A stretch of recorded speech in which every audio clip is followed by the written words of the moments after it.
Hey, have you ever felt like your construction business is running you instead of the other way around? Maybe you're juggling too many jobs, working 60, 70 hours a week, working weekends, keeping you from your family, and you're trying to manage everything from your phone or from your truck, only to feel like you're constantly falling further and further behind. Maybe instead of this business providing the lifestyle you want, it's actually keeping you from that lifestyle. Sound familiar? Well, hey, you're listening to the Construction Leading Edge podcast, where it's all about systematizing your construction business to eliminate chaos, maximize profit, freedom, and impact. My name is Todd Dawalt, and my team and I have helped over 400 construction companies eliminate chaos, grow their profits, and grow their team. And today on the show, we're diving into the question, how do you reduce chaos in a construction business and actually improve quality of life? And to help us answer that, I brought on a couple of our clients, Ross and Laughlin Franklin from Franklin General Contracting, two brothers who returned to their family business a few years ago during COVID, only to find themselves overwhelmed and barely treading water. In this episode, here's what you're going to hear about: a few things, what it really looks like to go from, quote, organized chaos to fully systematized operations. We talk about, does construction have to be chaotic? A lot of people believe it does. We talk about, how do you get your team, especially people from other generations, older generations and younger generations, how do you get them on board with change? And how's life different and how's business different for these guys after putting a few key systems and processes in place? And you'll find out what those key systems and processes are that help them reduce chaos and improve their quality of life. Sound good? All right, well, let's jump into it. Here's my conversation with Ross and Laughlin. Enjoy. All right, Ross and Laughlin, welcome to the Construction Leading Edge podcast, guys. How you doing? Doing well. Doing well and glad to be here. Very well. Thanks for asking, Todd. Just to give people a little bit of background, tell us about your business, the name of your company, where you're located, and what kind of work you do. Company name is Franklin General Contracting. We're as far east as you can go in Ontario, Canada. We're between Ottawa and Montreal. The company was started in 1995 by my father, Mallory Franklin. We work for a lot of farmers in the area. It's mostly residential, some agricultural warehouse buildings, additions, new homes, etc. Can you give us an idea of the size of your company? How many employees do you have? How many projects do you do a year? Things like that? We probably do somewhere around 20, 25, sometimes 30 projects. Like, we'll take on a handful of higher revenue projects. We'll usually get a full home remodel or a full addition, as well as we'll take smaller projects like decks and repair jobs and stuff like that to fill in the spare time. We're really trying to focus in on additions, full home remodels, and new homes if we can, but we've still been using those smaller projects to fill out our year for us. You guys have been working with our team here at Construction Leading Edge for a while. You went through our Systematized Your Construction Business program. You've been in the CEO Alliance for a year now. But let's go back to before you started with us. What was going on that led you to reach out to us initially? Well, Laughlin came and worked for the company a year before I did. It was during COVID at the time, and he was getting tired of working at the company we were working at. So he left a year before I did, whenever my father asked him to. He asked both of us, but I liked where I was at the time. And Laughlin came back, and they were just swamped, and the company was pretty dated. There was no systems in place.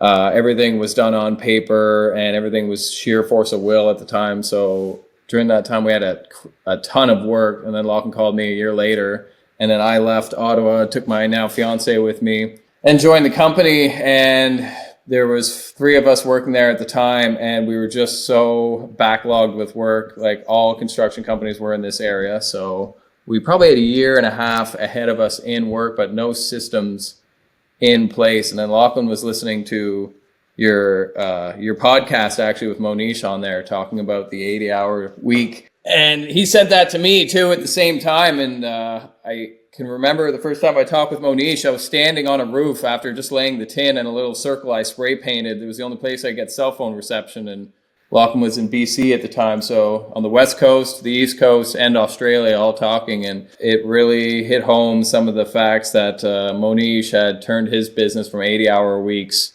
to a manageable business to later on selling his business. So I really like that, and that's what got us started. Yeah.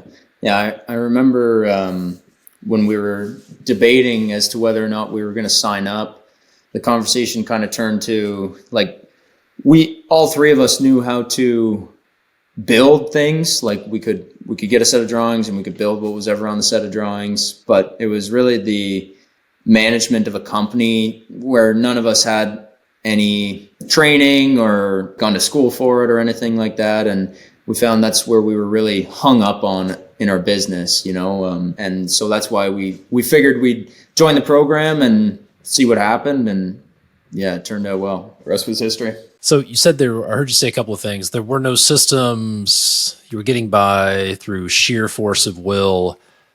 Looking back on it, knowing what you know about systems now, where were you lacking systems? What part of the business didn't have the right systems or didn't have any systems a year and a half, 2 years ago?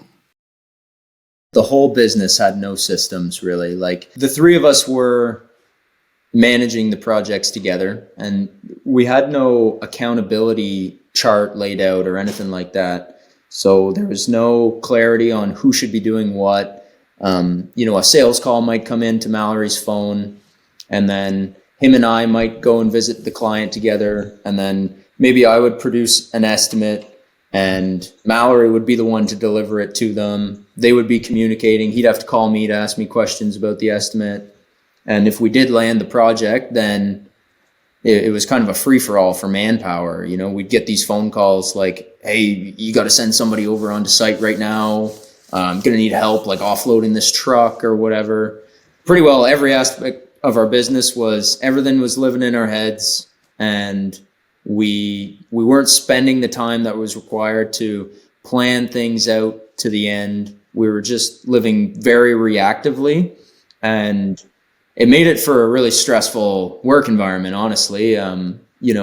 Like during COVID, residential construction was booming here, and we had loads of work. Like there was no problem getting jobs, but once we did have them, because there was no accountability and there was no systems in place, every day was different. You just woke up and faced the problems, as opposed to having a plan and executing the plan. Everything was just shoot from the hip and that sort of thing. What was the worst part about that for you? That no systems, no plan, all reactive. What was the worst part about that for you, Ross? We tried to segregate our company by building better products and spending more time giving you the best product that we possibly can. That was sort of our motto almost. And whenever we would have client meetings, we'd be stepping on each other's toes, or there would be overlap in areas that should have been communicated back and forth more clearly. We'd say one thing to the client, and then maybe the information wouldn't get passed on. And then when we're working, they said, oh, did you do this that I brought up? And maybe that was brought up to Mallory and it never made it to me, or vice versa. And then you just felt like you were kind of letting the client down. And overall, our projects went well, but they could have went a lot better and gotten a lot more customer service involved if we just had a system in place to put all the information. Like for one project, it was just all run from an email thread that was about a mile long on my phone. So then trying to scroll up and find whatever you're looking for. And this woman was really organized. We should have hired her. And it was a good thing she was. But the project went well, but it was just stressful and a headache the whole time. It was just, it didn't go as well as we wished it did for the client. Laughlin, how about you? What was the worst part about all that for you? The day-to-day routine, it was, work was always spilling out into your personal life because you had to get things done before you forgot about them. Like if an email came to you, you had to respond to it. And a certain part of me convinced myself that, I was just really good at managing construction projects from the top of my head. And maybe that was it was probably a bit of a delusion, you know what I mean? Like you'd get these calls after work and you'd say to whoever you were hanging out with, like, oh, sorry, I got to take this. It's a work call. And for the first little while, maybe a part of you kind of likes that. Like you feel like you're a construction superhero, you know, but it didn't take very long for that to get tiring, doing stuff on the weekends and after work. It was starting to affect my personal life and my relationships. That was probably the worst part of it for me. Like can manage the stress pretty well, but whenever it starts stressing out the other people in your life, I feel like you kind of owe it to them not to do that. So that was probably the worst part of it for me. And you guys are in the unique situation of being a family-owned business, brothers working together, and your dad's in the business also, which seems like that adds another layer of complexity when there's stress. We grew up in a house with one bathroom, so you learn to share things. We all got along pretty well. We grew up in the rural area, so we'd all do chores together, work in my father's maple syrup bush together. You didn't really have a choice to be mad at someone because then your days weren't fun. So you kind of just learn to swallow your stress and just keep it internalized. So I'd say it's more of our strength than anything else, our family, that we get along so well. Like even during that time when we were that stressed out and these projects were monumental to uptake with no systems in place, we still all had family dinners together and Thanksgivings are at the parents' house every year. So I think it's probably our superpower, really. I think to your point though, Todd, like if you look back and you think to some of those projects that we were doing, whenever the stress was high, it would bleed out into, if you're sitting down for a birthday dinner and your two business partners are sitting beside you, it's kind of hard not to be thinking about the issues you're going to have to solve at work on Monday morning whenever you should be enjoying your family's birthday party or whatever. Like it did spill over quite a bit. Yeah, we'd be talking at Thanksgiving, the three of us in the corner, and Mom would say, "Hey, no more of that." Yeah, we got a lot. Yeah, we got a lot of those. You started out in our Systematized Your Construction Business program.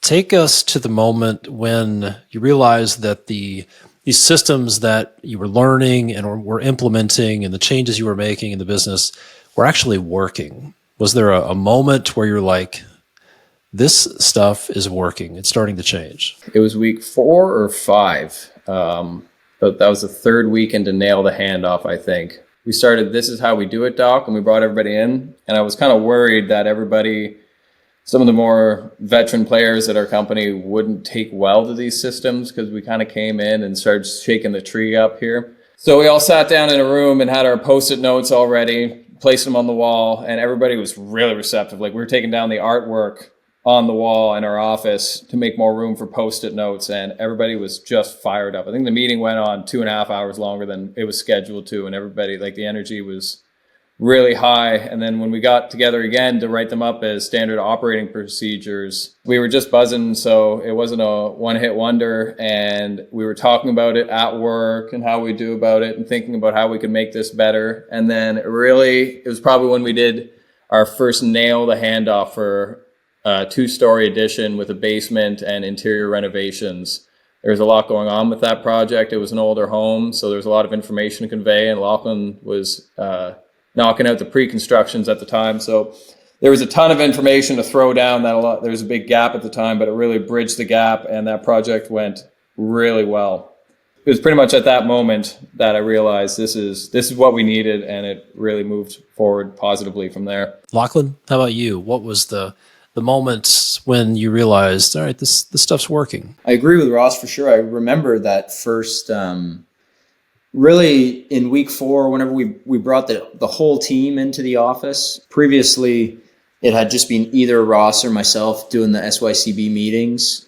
So to have the entire organization in the office and given their ideas and helping to build out this pre-construction process that we would then use, the energy was super high. And after that, then people were curious, they were like, well, is this, how's it going? Is this going to work? How's the pre-construction doing and stuff like that? But it definitely was the pre-construction process for me that made a really big difference. I had always been sort of more involved with the estimating and the sales, and it really helped me to, first of all, like carve out some time so I didn't feel guilty if I was still working on an estimate or trying to get project specs together. I felt as though our company was being compensated, and the client expected us to take the time to properly plan out their project.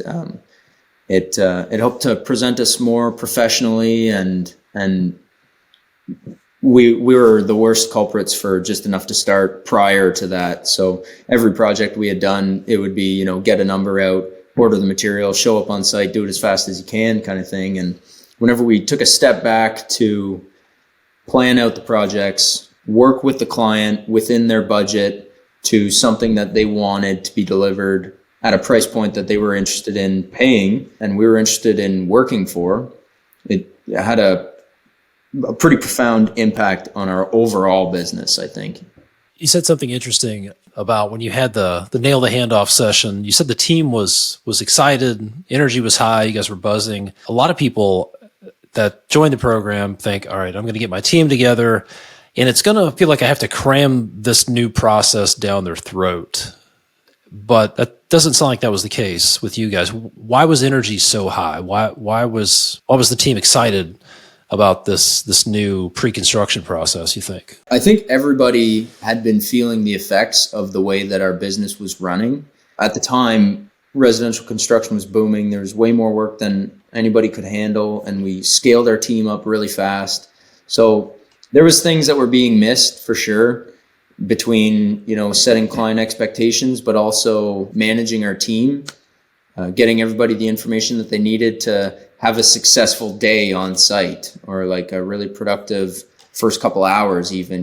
It's everybody was on our team is very capable, but it would be frustrating if you would show up trying to have a really great day and then something gets in the way that could have been avoided.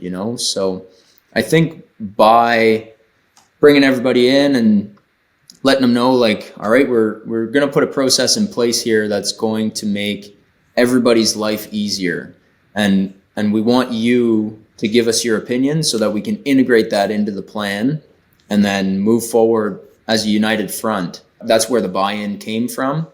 Because it was one thing to say, even to my dad, like, oh, we could provide a service where we charge clients for planning out their project. It sounds great, but you're kind of like, why would anybody do that if they could get it for free? You kind of have to really open the book and look into the details to understand that, okay, yeah, like there is a lot of work going on here. And this is providing clients with value that they would probably want, as opposed to a free estimate or something like that you just fired out one night to get the project rolling. So I think that's where the team buy-in came from. Everybody kind of recognized really early on that we were going to be improving the daily lives of everybody involved with the process.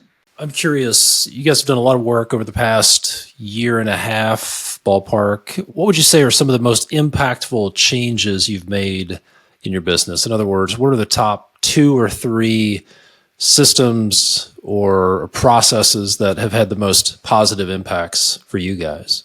I would say our accountability and the big 5 for my end and operations. Everybody at the beginning, we all did the same thing. Like there was, okay, you get a project, run the whole thing yourself. And then, you're doing the estimating, you're posing it to the client, then you're building it and closing it out. So you can do a little bit of everything, but you're not great at anything. So once we started focusing it in a lot more and we were not stepping on each other's toes, we were all dancing to the same rhythm, the projects went smoother, less wasted time, and overall everything went a lot better. So I would say the big 5 and the accountability chart on my end of the project. For folks who aren't familiar with the Big 5 concept, what would you say were the major benefits of establishing the Big 5 for your people? Everybody had a clearer purpose too. Like even if you do it down for your employees, you don't have to do a total 5, but if you just give everybody a clear line of sight, it zeroes them in on more of what they have to do, and their deliverables are a lot better. They know what they have to do, and it holds them more accountable for each item that they have to do, instead of just saying, build the house.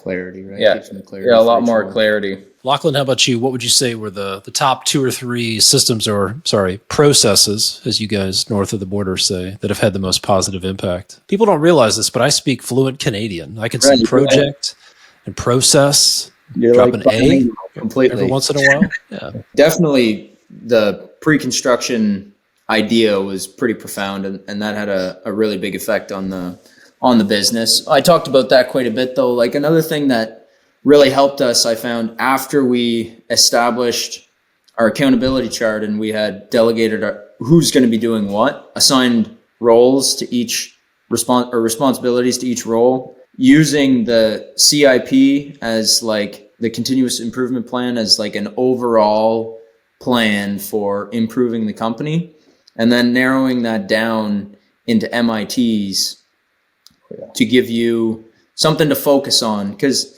that was sort of the problem that we were having, in addition to the fact that there wasn't accountability in each of our roles. Like we were doing all kinds of different things. Once we focused in, then we all had all these different ideas for how we wanted to improve the business, and everybody had really good ideas, but you can't do them all at the same time. So by using the continuous improvement plan and the most important things planner, it just helped us to focus in. Like it was, okay, what does everybody want to improve in the business? And then we all agree on 3 or 6 of them, so that everybody has, 2 things that you're focused in on for a handful of weeks. You gain way more traction that way, as opposed to having many ideas floating around for what we should be working on. And it's like Ross said earlier, you're doing a lot of things, but you're not doing any of them super well. So better to narrow your focus and have a targeted strike sort of thing.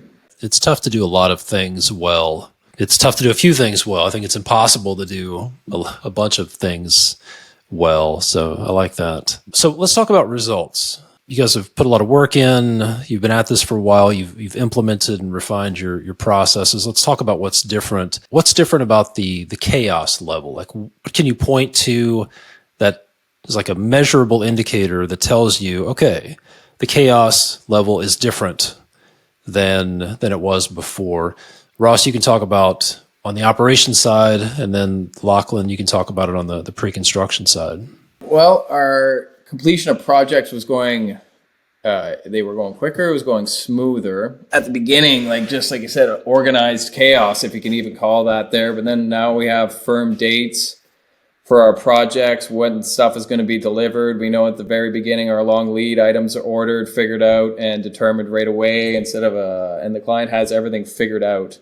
So we're not having any trouble billing or on-site meetings where we're talking for extended periods of time, and a lot less Saturday meetings. Now everything's just figured out ahead of time. There's still a lot of calls you got to make every once in a while, but the measurably less. I can spend more time running the crews and working on site if that's what I'm doing, and it's more productive.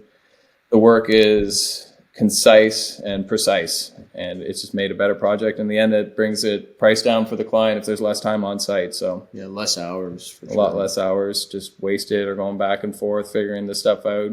Laughlin, how about you? What can you point to that are measurable indicators that the chaos level in your world has gone down? As far as pre-construction is concerned, I had been doing pre-construction, but it was, like I said, we weren't charging for it. It was always for free.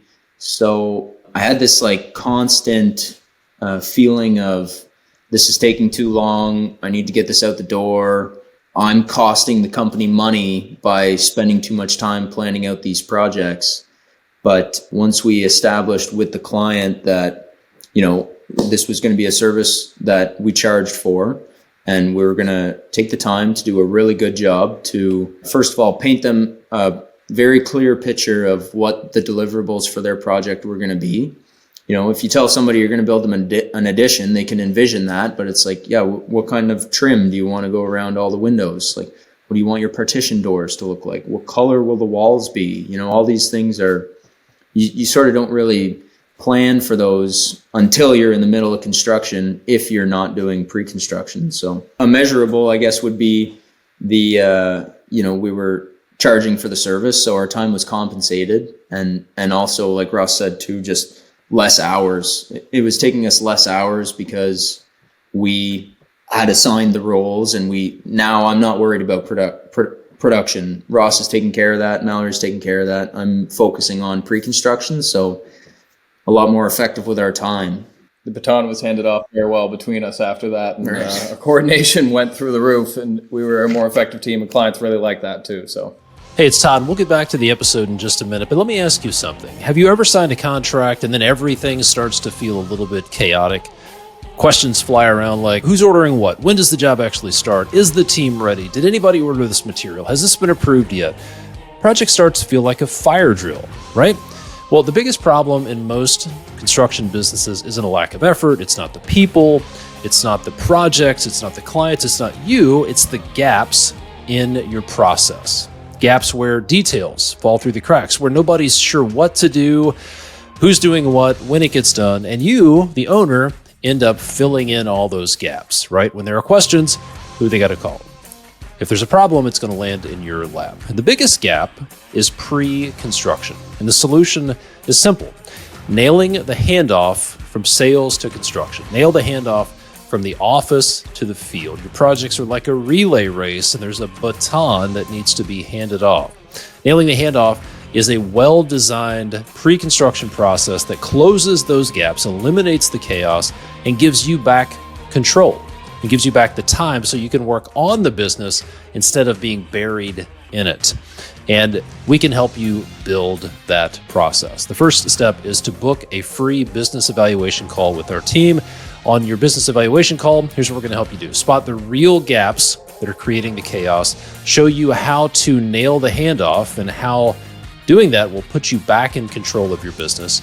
We'll even uncover some of the hidden profit that's already in your business. And if it makes sense, we'll talk about how we can help you build a business that runs without you. Click the link in the show notes to schedule your call.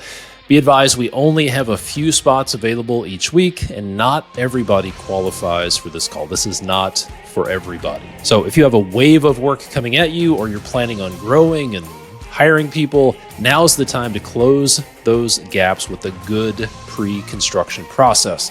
If you're ready to stop reacting and finally take control, this is your next step. Go book your free business evaluation call with my team today.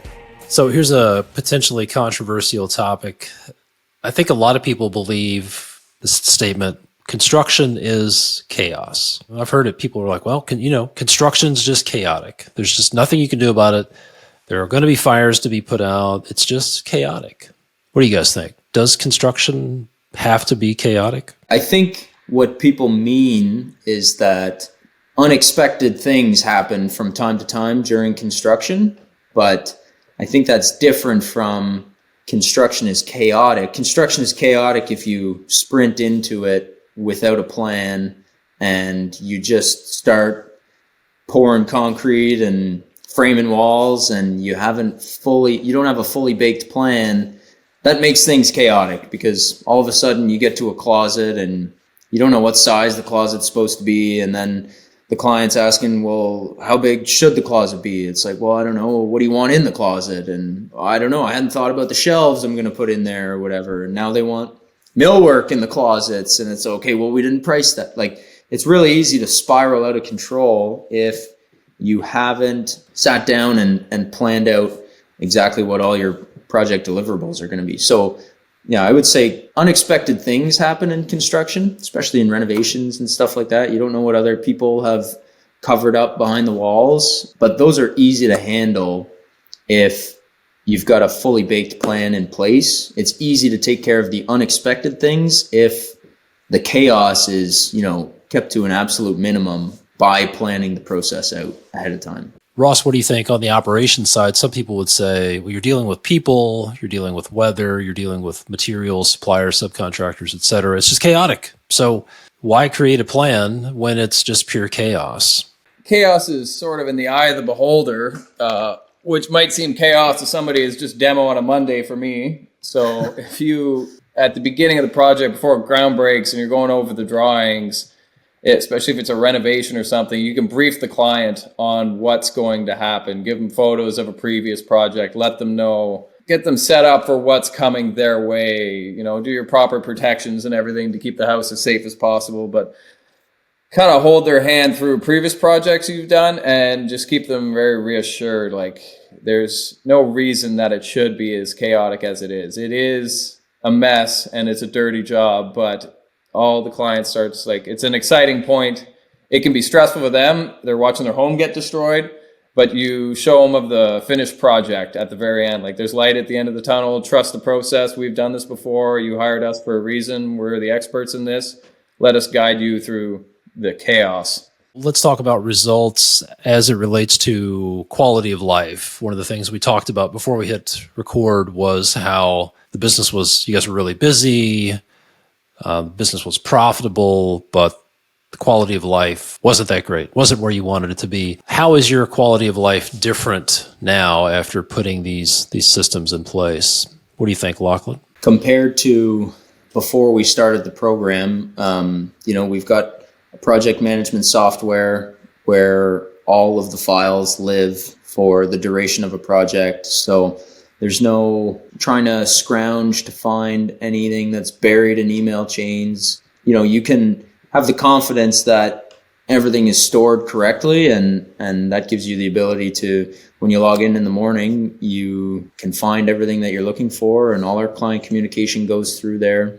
We try and push to our clients that 100% of the communication from signing the pre-construction agreement is going to happen through the software program. So, you know, some people, like, they just call you at nighttime because that's when they're home from work and they've got a minute. They'll give you a buzz, but it's easier if they just send you a message and you can log in and see that in the morning. So my ability to decompress after work has, started to exist and is getting better and better as the process goes on. Whereas before, when you got home, that was when you were done. You take the tool bags off and you could finally go through your emails and push through those orders that you've been working on and send out invoicing to the clients so that you'd have cash flow to continue buying the materials.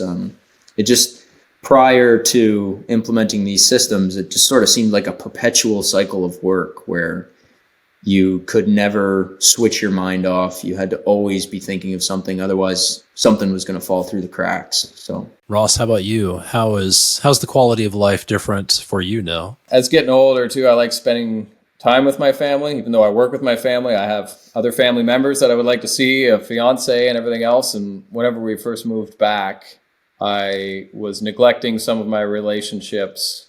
I had kind of made some promises that there'll be more time to have time, but then it ended up being the opposite. Had to sacrifice weekends fairly often, especially if I let the work pile up. Then it could be a few days stuck in the office. But quality of life has definitely increased with my relationships with my family, not just the immediate ones in my household, but with some of my other family members. I've had some time to help out in the local areas, volunteer a little bit here and there, and I've taken up woodworking in my shop. I bought all this woodworking equipment years ago and never had the time to use it. Now I've really honed in my own craft, so I'm taking more pride in that, and I enjoy the work I do more now that it's not a headache. Like, I didn't not enjoy it before, but Sunday night, sometimes you'd be worried about the week and it was hard to get to sleep and you'd be up till midnight just thinking about it and then having stressful dreams about it the entire night. So definitely the quality of life has gone up. A lot of people would say, yes, we need systems. We've got to systematize the business. And maybe they start and they fizzle out or they get overwhelmed, but they just don't get anywhere because implementing things is hard. It's really hard to implement things. What would you say are one or two keys to implementing systems and actually making them stick? The first thing that I would say is, if you're working with a management team, like, you need to get the whole team on board, whether that's sitting down and showing everybody what the deliverables can be if you work together. But if you've got, like, for us, we were in a situation where we had 3 managers that were all capable people and all had different ideas of how the business should look.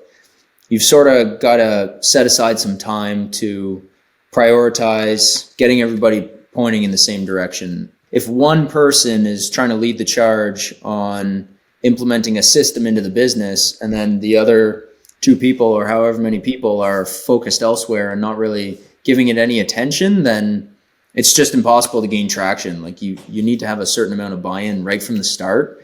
And we would have saved ourselves a lot of time had we, brought Mallory into the process earlier. At the beginning, he was sort of like, if this is something you guys are interested in learning, go ahead. But it wasn't until we sat down as a team and we started laying out what our roles and responsibilities were going to be and prioritizing a handful of the things that we wanted to do, that then we were all rowing the boat in the same direction. That had a huge impact on our ability to gain traction with the changes we were trying to make. Ross, what do you think? What are some of the main keys to implementing systems and getting them to stick? Nothing happens if you don't do it. So we were really swamped at first, and we were working about 12-hour days at the time. Like that year when we first started, I worked Christmas Eve in between the holidays and was debating on going in on Christmas to check out some stuff. You need to set the time aside to do it. Your CEO schedule is so key, and that's the first thing you had everybody doing, was set the time right off the bat. And if you don't do that, then you won't complete your task. Like, it's a monumental task, so you really have to take the time to do it.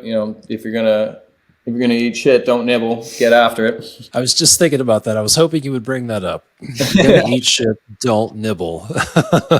Sometimes it's challenging for the younger generation to get the older generation on board with anything new. My dad and my grandfather worked together on the family farm, and I've seen it done poorly and not work a lot more than I've seen it actually work. So for those people listening who are the younger generation and they really want to make change and maybe trying to get their older generation on board, what advice would you give them for how to do that? I wonder if it's something that we did, or if it's just the fact that Mallory is very willing to, if we decide that we want to try and implement something and it's pretty different from what we've been doing so far. He's often like pretty conservative and like got a lot of cautionary tales or whatever, but we just really try and hash it out as a team. And, if we're trying to change something, we're all trying to get to the same place, which is to improve our deliverables and our business. And if it really just takes patience and conversation, like, why do you want to change the thing from the way that we've been doing it? What is the purpose? And if you can, understand that the older generation is going to have hesitations for whatever reason, maybe because they've tried something similar to that and it didn't go well. And, you should be aware of those things before you try and carry out a new plan that you're trying to implement. Because I know there has been times where I had a new idea or I wanted to try something differently, and Mallory thought, well, you can if you want to. I don't think it's a great idea, but if you'd like to, go ahead. And there's been times where I wish that I listened to him right off the hop and didn't carry out what I was planning to do, because he had experience doing the thing I was trying to do and tried to relay that to me, and I thought I had a better idea. So I think it's a matter of patience and conversation, like discussing what the goal is and coming up with a solution that everybody agrees to get there. Ross, what about you? Any advice for folks who are trying to get their older generation to get on board with a new idea? It's definitely a tough topic. There's a lot of people in our area, friends our age, who have similar problems, or issues with their parents, farmers, and sons taking over and wanting to change the business and stuff. So you can talk till the cows come home about this, but in my mind, maybe just like Laughlin said, a good conversation and demonstration about how this could be a better way of working, and maybe showing him the exact way, him or her, how these changes can be done, and demonstrate them yourself firsthand, show that it can be done, or flop on your face, and then maybe he'll laugh at you a little bit. But just patience, honestly. They've had more time to run these companies than we have, so listen to your elders the best you can, but be patient. It pays to listen sometimes. Yeah. And something else we'll try and do a lot of times is implement things in phases. Take a small step towards the direction you want to go instead of yanking the cord out and trying to plug something new in. We'll try sort of do like, a couple phases, a couple iterations of something to get everybody a little bit more comfortable with what we're trying to change, and then if it goes well, you'll get more buy-in, and it was a good idea. Yeah, that's exactly right. Can you share an example of one of those things that you implemented in stages? A big change that we implemented into our business was moving our financing from everything pencil and paper to online. It was a challenge for sure, because Mallory, he doesn't use a computer and he has no interest in learning how to use one. That's fine. But I was slowly trying to build out our files, and we were still doing everything paper and pencil, but then I would upload it into cloud. Like, we got a Microsoft subscription and we had some cloud storage. So, where it used to be, if we were trying to produce an invoice, we'd have to dig through a big bag of receipts, that was on the table somewhere, or if we were trying to review an estimate with a client, it was inevitably done in one of the 1,000 notebooks that we had lying around, and you'd have to flip through all the pages and try and find where it was. So whenever I would be able to show him, okay, I took a photo of that, it's stored here online in the computer. He was like, okay, this is working pretty well. Maybe we can use this for more of our work. And now we completely manage all of our receipts digitally, all of our invoicing and client communication and estimating, everything's done on the computer. It's a simple one, but it's hard, Mallory had been doing that for 30 years or 25 years at the time. And to completely throw away all of the paper copies of everything and then start doing 100% digitally probably would not have worked. It took small bites and then you scale from there. It often takes a little bit longer than you might want, but it's probably a good thing, because if you try and do away with an old system and plug in a new one from the ground up, you'll probably misstep somewhere anyways. So for you young folks who are in the younger generation, and you're like, why won't they listen to me? And I've got these great ideas. You've got to trust the people who've been around the block. Trust the people who've been at it for 20, 30, 40 years. It's possible they know something you don't, and you have to trust them. And for you, maybe some of you who are in the older generation, and you have the younger generation saying, why won't you try this stuff? Sometimes you can't just reject the ideas. Sometimes the young people know things you don't, and there needs to be some compromise there. So good stuff. Let's shift gears and talk about the CEO Alliance a little bit. You guys have been in the CEO Alliance for the past year. It's a unique group. It's kind of hard to describe. How would each of you describe the CEO Alliance in your own words, and what has being in that group done for you? And Ross, you can go first. Oh, it was like an extended family that you met at a family reunion one day, cousins you didn't know. So you already have something in common, this being construction, but they're outside of your bubble and zone of influence. So when you get caught on a problem, people say think outside the box. Sometimes I have that problem that I can't. I'm in the box, and I'm just not going to I'm not going to think about that. So I can talk to these guys. We have our off week calls, which are really, really productive, and we can just hash out problems, or I can meet with them one-on-one. And I hadn't met most of these people in person ever. I never would have met somebody 4,000 miles away from my front door, obviously. And now I'm talking with these guys in a group, just like I said, an extended part of the family that's just a little bit further away than you'd like. And I think some of the information I've got off these off-week calls is paid for the program right there. And the information we get is the foundation of what we use moving forward most times. I really, really enjoy my time with these guys. And our business coach, Monish, has helped out Laughlin and I in our own personal ventures too, hashing it out. And it just pays to have a different thought come into your business. And it's hard in your local area to go to another general contractor and ask them what's been working for them. Obviously, they're not going to tell you, or if they do, maybe it's not a very good business idea to begin with.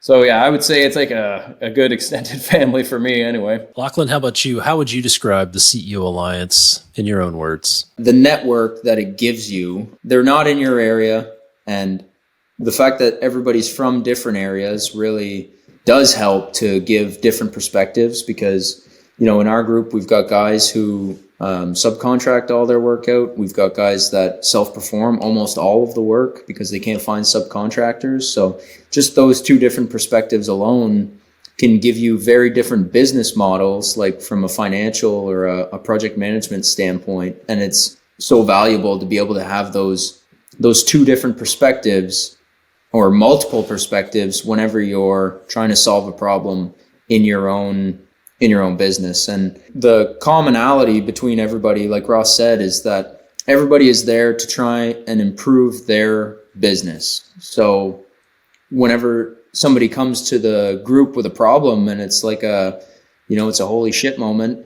everybody's kind of there for them because they've been there before, and they want to offer their expertise or their advice to help you get out of that place, especially if they have been through the same thing, but even if they haven't. So yeah, that's what I would say the biggest takeaway for me has been. So for people who are considering, they're thinking, you know what, I've got to get this chaos under control.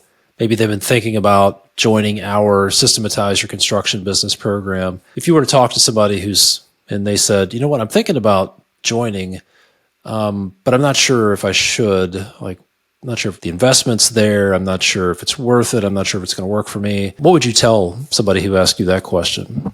What do you think, Ross? Well, I spent about $40,000 on college, and I never learned anything on how to manage my own business. I learned quite a bit in college. I wasn't saying that it was a waste of money or anything, but I'd say this program cost a fraction of that price, and I've gained so much out of it for myself, like just less stress, better products. I get along a lot more with our subcontractors because they come into the job and it's organized, it's precise. They know what's up whenever they show up on the job site. Everybody's on board with it. It's really a pittance, the cost for what you get out of it. It is really great from what we pulled out of it, in my opinion. You'd be like a pretty good sales rep for Todd, I think, for the Construction Leading Edge program. I'll wait for the check in the mail, Todd. Maybe if you've got some time, I can sign you up to do some sales for me. Laughlin, what about you? If somebody said, man, I'm thinking about joining this, but I'm not sure, what would you tell them? I would say if you're thinking about joining, then the program is probably tailored towards solving the problems that you're having. But I would say that you need to be sure that you're going to commit to it early on. It's hard to know what's going to be expected of you before you start something, but had we sort of all wrapped our minds around what was going to be involved, like the shift we were going to have to make in our day-to-day, and it was a shift, like, we were all three of us self-performing work every day. So to wrap our minds around, okay, we're going to actually need to carve out a couple hours a week here, ideally together, to work on improving the business. And that's actually going to help us in our day-to-day stuff that's on site. Like, it's a valuable investment to save you time on site by not being on site to work on your business. And that was tough for us to get our mind around. So if somebody was thinking of joining the program and they asked me my advice, I'd probably tell them that, and tell them to kind of expect to need to change the way that you're doing things. Let's end with this question. What's your hometown where you guys live? And then what's the best, if somebody were to visit that town, what's the best bar or restaurant they should go to? I live in Alexandria, and I'd say there's a place called Jack's Pub in Williamstown. All the locals go there. It's the watering hole. It's known as the pub. A lot of these towns have a pub, but this one's the pub. You're going to go to the pub. You're going to meet a waitress who'll probably tell you what you're going to order, but that's okay. She's a really nice woman named Maureen.